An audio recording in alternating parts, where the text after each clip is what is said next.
નમસ્કાર વિદ્યાર્થી મિત્રો, એમજે ટ્યુશન ક્લાસીસમાં ફરીથી તમારા બધાનું હાર્દિક સ્વાગત છે. આજે આપણે ધોરણ 11 અને આંકડાશાસ્ત્ર વિષય જેનું ચેપ્ટર નંબર 4 પ્રસારમાન એનું ઉદાહરણ નંબર 27 વિશે આજે આપણે ચર્ચા કરવાના છે. આની પહેલાના વિડીયોની અંદર આપણે ઉદાહરણ નંબર 26 સુધી ચર્ચા કરી ચૂક્યા છીએ. તો આ ઉદાહરણની અંદર અત્યાર સુધીનું જેટલા પણ આપણે વિસ્તાર, વિસ્તારાંક કે ચતુર્થક વિચલન કે વિચલન એ બધી જ વસ્તુ આ દાખલાની અંદર એટલે આખા ચેપ્ટરનો સારાંશ આમાં આવી જાય છે. બરાબર? તો આ દાખલો તમારા માટે ઇમ્પોર્ટન્ટ છે કે આખા ચેપ્ટરની અંદર કઈ કઈ વસ્તુ ભણી ગયા ને એ આ દાખલાની અંદર આપણને ખબર પડી જશે. તો ઉદાહરણ નંબર 27. હવે એની અંદર આપણને શું કીધું છે તો જોઈએ. પહેલું તમને કીધું છે કે કોઈ એક નર્સરી ગુલાબના 30 છોડ પર ગુલાબની સંખ્યાની વિગત નીચે મુજબ છે. તે પરથી છોડ દીઠ ગુલાબની સંખ્યાનો વિસ્તાર, એટલે પહેલા શું મેળવવાનું કીધું છે? વિસ્તાર, પછી વિસ્તારાંક અને ચતુર્થક વિચલન, સરેરાશ વિચલન અને સરેરાશ વિચલન. ટૂંકમાં આખું ચેપ્ટર આવી જાય છે. મિશ્ર પ્રામાણિક વિચલન મેળવવાનું કીધું નથી અને પ્રામાણિક વિચલન, બાકી બધી જ વસ્તુ આવી જાય છે. તો આપણે પહેલા તો રકમ અહીંયા લખી નાખીએ કે ગુલાબની સંખ્યા આપેલી છે એટલે કે અહીંયા આપણે વર્ગ લખશું. 1 3 5 6 થી 8 8 થી 12 12 થી 16 16 થી 22. બાજુમાં આપણે f લખીએ તો 1 2 5 10 8 3 અને 1 આ આપણી માહિતી છે. આના ઉપરથી આપણને વિસ્તારાંક મેળવવાનું કીધું છે. તો આપણે જોઈએ પહેલા. હવે વિસ્તાર મેળવવા માટેનું સૂત્ર r બરાબર શું આવશે? xh xl. તો આમાં અંદર જોવાનું, જો આ કેવા પ્રકારનું પેલા આવૃત્તિ વિતરણ છે? મિશ્ર આવૃત્તિ વિતરણ. અસતત આવે છે અને સતત, એટલા માટે આને કેવા પ્રકારનું આવૃત્તિ વિતરણ કહેવાય? મિશ્ર. આ ટાઈપનું આવૃત્તિ વિતરણ હોય કેવું હોય? હંમેશા મિશ્ર આવૃત્તિ વિતરણ. તો અહીંયા સૌથી મોટું અવલોકન કેટલું છે? 22. તો 22 માઇનસ સૌથી નાનું કેટલું છે? 1. તો 22 માઇનસ 1 એટલે r બરાબર કેટલા મળશે આપણને? 21. આ શું મળી ગયું આપણને? વિસ્તાર. હવે આપણને શું મેળવવાનું કીધું તો એને? વિસ્તારાંક. તો વિસ્તારાંક મેળવવા માટેનું સૂત્ર r ના છેદમાં xh વત્તા xl. તો r આપણને 21 મળે છે. હવે આ બંનેનો સરવાળો એટલે કે 22 વત્તા 1 એટલે કેટલા મળશે આપણને? 21 ભાગ્યા કેટલા કરવાના થશે? 0.91. આ મળી ગયો આપણને વિસ્તાર. તો આ પહેલા બે પ્રશ્ન જો વિસ્તાર અને વિસ્તારાંક. હવે એને શું કીધું છે? ચતુર્થક વિચલન અને ચતુર્થક વિચલન. તો એના માટે તમારે CF મેળવવા પડે. તો આ બાજુમાં શું લખશું આપણે? CF. તો 1 3 8 18 કેટલા થશે? 26 29 અને 30. એનો મીનિંગ n બરાબર કેટલા છે? 30. ખબર પડી બધાને? હવે આપણે પહેલા શું મેળવશું? Q1. તો અહીંયા લખશું આપણે શું? Q1. તો Q1 મેળવવા માટે સૂત્ર જો અહીંયા કેવા પ્રકારનું આવૃત્તિ વિતરણ છે? મિશ્ર આવૃત્તિ વિતરણ. તો આપણે જે સતત આવૃત્તિ વિતરણ માટે યુઝ કરતા હોય ને એ જ સૂત્ર આમાં શું કરવાનું? વાપરવાનું. સમજાણું? કારણ કે આ મિશ્ર આવૃત્તિ વિતરણ છે, સતત છે અને અસતત છે. તો આપણે સતતમાં જે યુઝ કરતા હોય ને એ સૂત્ર આની અંદર યુઝ કરવાનું. એટલે કે n ના છેદમાં 4 એ ગુણ્યા શું આવશે? n ના છેદમાં 4 માં વર્ગની કિંમત. અહીંયા એ યુઝ કરવાનું. સમજાણું? તો n એટલે કેટલા લઈશું આપણે? 30 ભાગ્યા કેટલા કરશું? 4 કેટલા આવશે? 7.5. હવે CF માં જોવાનું 7.5 છે માં આવે તો એની સામે કેટલા આપેલા છે? 5. તો Q1 એટલે કેટલા મળ્યા આપણને? 5 મળી ગયા. ખબર પડી બધાને? અહીંયા 7.5 આમાં આવે, CF માં જોવાનું. આનો જવાબ શેમાં જોવાનો આપણે? CF માં. તો 7.5 આમાં આવે તો એની સામે કયું અવલોકન આપેલું છે? 5. જો વર્ગ આપેલો તો આપણે મોટું સૂત્ર મૂકીએ. હવે અહીંયા મોટું સૂત્ર મૂકવાની જરૂર નથી. હવે આપણે શું મેળવશું? Q3. તો એના માટેનું સૂત્ર તો 3 કૌંસની અંદર n ના છેદમાં 4 માં વર્ગની કિંમત. તો એમાં આપણે n એટલે કેટલા લઈશું? 30. 30 ભાગ્યા કેટલા કરશું? 4. તો કેટલા આવ્યા હતા? 7.5 ગુણ્યા 3 કરો, 22.5 માં વર્ગની કિંમત અથવા તો સંચય આવૃત્તિની કિંમત. તો 22.5 શેમાં આવે? 26 માં. હવે અહીંયા તમારે મોટું સૂત્ર યુઝ કરવું પડશે કારણ કે આ વર્ગ આવે છે. અહીંયા શું આવે છે? વર્ગ આવે છે. તો અહીંયા તમારે Q3 માટેનું સૂત્ર શું આવશે? કે L વત્તા n ના છેદમાં સોરી પહેલા શું આવશે? 3 કૌંસમાં n ના છેદમાં 4 માઇનસ CL છેદમાં L. તો અહીંયા આપણે મેળવીએ તો શું થશે? L એટલે આપણે કેટલા લઈશું? 8 ગુણ્યા C આવશે.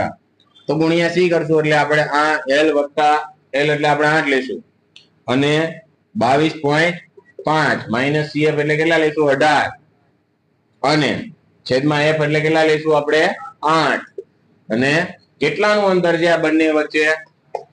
4 નું અંતર છે. તો ગુણ્યા કેટલા કરશું? 4.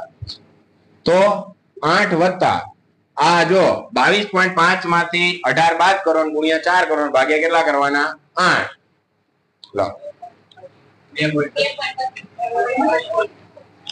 22.5 માઇનસ 18 ગુણ્યા 4 ભાગ્યા 8 એટલે 2.25. તો અહીં લખશું આપણે 2.25. તો Q3 બરાબર કેટલા મળશે આપણને?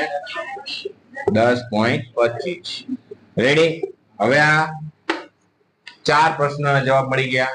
એક વિસ્તરાંક મળી ગયો, વિસ્તરાંક મળી ગયો, ચતુર્થક વિચલન મળી ગયું. સોરી, હજી ચતુર્થક વિચલન મેળવવાનું. Q1 અને Q3 જ મેળવ્યા. હજી આપણે QD મેળવવાના છે. અહીંયા QD મેળવીએ. બીજું શું થાય? તો QD મેળવીએ.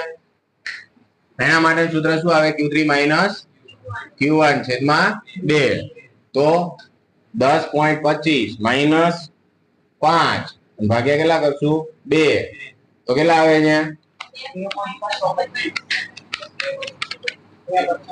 -5 ભાગ્યા 2 2.625 એટલે કે QD બરાબર આપણે 2.63 લખી શકીએ. ખબર પડી? હવે આપણે શું મેળવશું? ચતુર્થક વિચલન. અહીં લખી નાખીએ વિચલન. આના માટેનું સૂત્ર શું આવે? કે Q3 માઇનસ Q1 છેદમાં Q3 પ્લસ Q1. તો આપણને 10.25 માઇનસ 5 છેદમાં 10.25 વત્તા 5 બરાબર શું મળશે આપણને? 10.25 માઇનસ 5 એટલે આપણને કેટલા મળ્યા હતા? 5.25 અને એને ભાગ્યા 15.25 એટલે આનો જવાબ આપણને વિચલાંક બરાબર નું શું મળશે? 5.25 ભાગ્યા 15.25 એટલે 0.34 જવાબ આપણને મળે. આ મળી ગયું આપણને ચતુર્થક વિચલન અને ચતુર્થક વિચલન. હવે આપણે મેળવવાનું છે સરેરાશ વિચલન અને સરેરાશ વિચલન. તો એના માટે તમારે fx એટલે કે પેલા x મેળવવો પડે એટલે કે મધ્ય કિંમત. શું મેળવવું પડશે? મધ્ય કિંમત.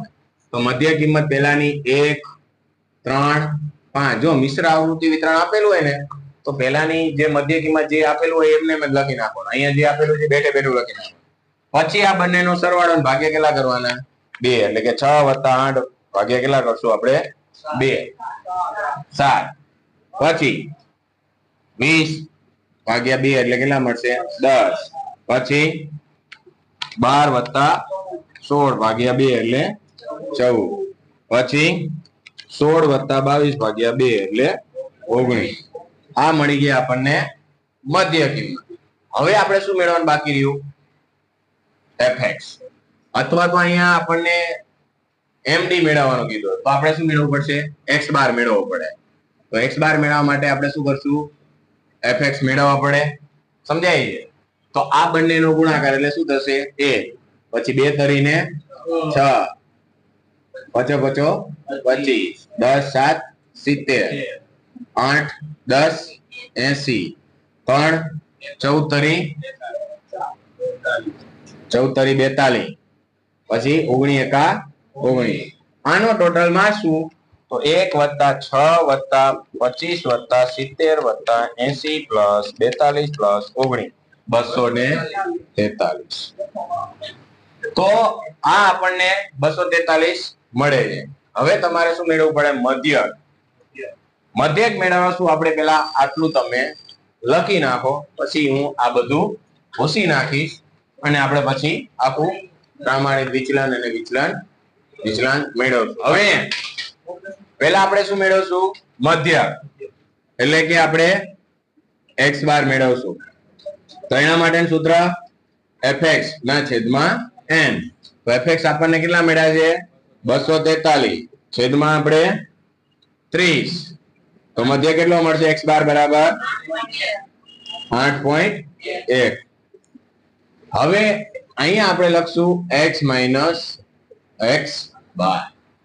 તો આ કિંમતમાંથી આપણે 8.1 શું કરતું જવાનું છે? માઇનસ. એટલે 1 માંથી 8.1 બાદ કરો એટલે કેટલા મળશે? -7.1.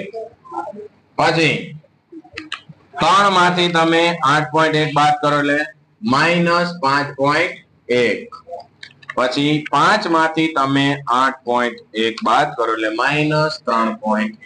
સોરી, માઇનસ લખવાના આવશે નહીં. આપણે માનાંકમાં લખીએ એટલે માઇનસ આવશે નહીં. જો માનાંકની બહાર હોય તો આપણે માઇનસમાં લખીએ, પછી એને પ્લસ કરવા માટે શેમાં લખીએ? માનાંકમાં. તો આપણે ઓલરેડી શેમાં લખીએ છીએ? માનાંકમાં. તો માઇનસ આવશે નહીં. હવે 7 માંથી આપણે 8.1 બાદ કરીએ એટલે 1.1. પછી 10 માંથી આપણે 8.1 બાદ કરીએ એટલે 1.9.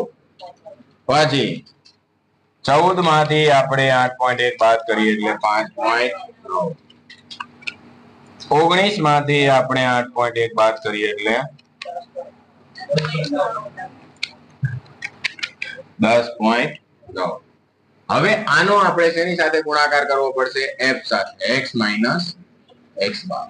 તો આ બંનેનો ગુણાકાર, આનો ગુણાકાર કેની સાથે કરવાનો છે? f સાથે. એટલે 1 × 7.1 એટલે શું થાય? 7.1.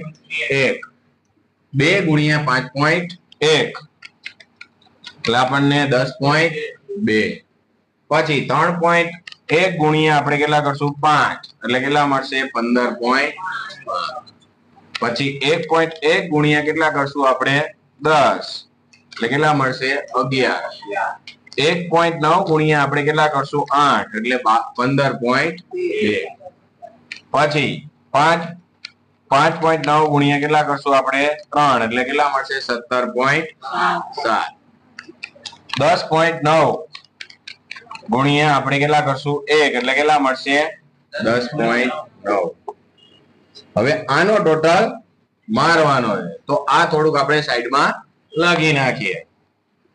અહીંયા લખી નાખીએ x બાર આપણે સાઈડમાં, એટલે આપણે ભૂસવું પડે નહીં.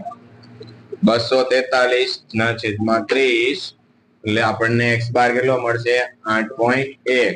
આ આપણને x બાર મળ્યો. તો આપણે આને ભૂસી નાખીએ, કારણ કે અહીંયા ટોટલ લખવો પડશે મારે.